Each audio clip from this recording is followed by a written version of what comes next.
za asubuhi.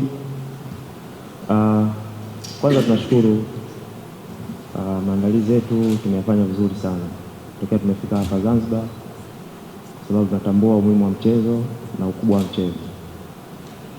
Tokea mwanzo wa safari yetu tumekuwa na mwenendo mzuri, lakini hatima ya tokea mwanzo inatamatika kesho. Kwa hiyo tupo katika nafasi ambayo tunatakiwa tupate matokeo ili tuweze kusonga mbele kwenda katika hatua inayofuata. Kwa hiyo sisi kama wachezaji tumefuata maelekezo ya walimu wetu, lakini leo tuna session ya mwisho ambayo itatupa picha halisi kuelekea katika pambano wa kesho. Okay. Kwanza aina ya mchezo ambao tunataka kukutana nao tayari ni hamasa tosha kwetu sisi. Nadhani hakuna kitu kingine chochote ambacho kinaweza kutuhamasisha kuelekea katika mchezo wa kesho. Kwa hiyo tunatambua ukubwa wa mchezo na tunatambua umuhimu wake. Ni aina ya mchezo ambao tukipata matokeo ambayo sisi tunahitaji tunasonga mbele. Na kikubwa tunachoshukuru Mwenyezi Mungu ni kwamba tupo katika mchezo muhimu, lakini pia tupo katika ardhi ya nyumbani. Kwa hiyo ni aina ya mchezo ambao kiukweli naweza kusema Mwenyezi Mungu ametupendelea sana. Tunaenda kukutana na mchezo mgumu, lakini tupo nyumbani. Tuna support kubwa sana kutoka kwa wapenzi wetu, na nikuhakikishie tu kwamba maandalizi ambayo tumeyafanya na session ya mwisho ambayo tutafanya leo kutoka kwa walimu wetu, tutapokea yale maelekezo na kesho tutafanya kitu cha tofauti ambacho naamini Watanzania na Wanayanga wote watajivunia.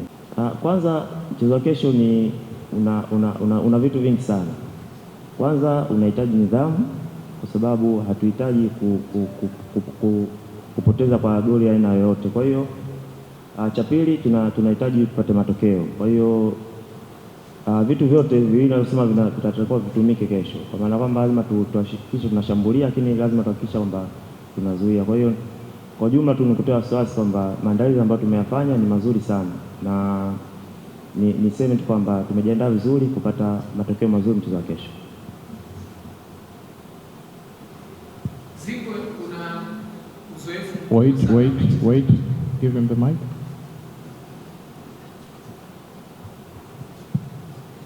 Zingwe, una uzoefu mkubwa sana kwenye mechi za kimataifa.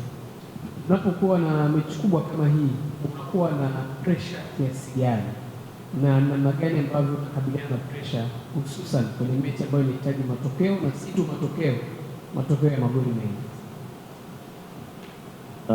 Mchezo wa kesho ni aina ya mechi ambazo mimi binafsi nazipenda sana, kwa sababu ni mechi ambazo zinakutambulisha kwamba wewe ni nani, ni mchezaji wa aina gani. Kwa hiyo kwa upande wangu nimefanya maandalizi mazuri, lakini nitashirikiana na wachezaji wenzangu kuhakikisha kwamba kile ambacho Wanayanga, kile ambacho Watanzania, kile ambacho benchi letu la ufundi wanakitarajia kutoka kwetu tunakifanya kwa 100%, na tunahakikisha kwamba timu ya wananchi inaweza kusonga katika hatua inayofuata.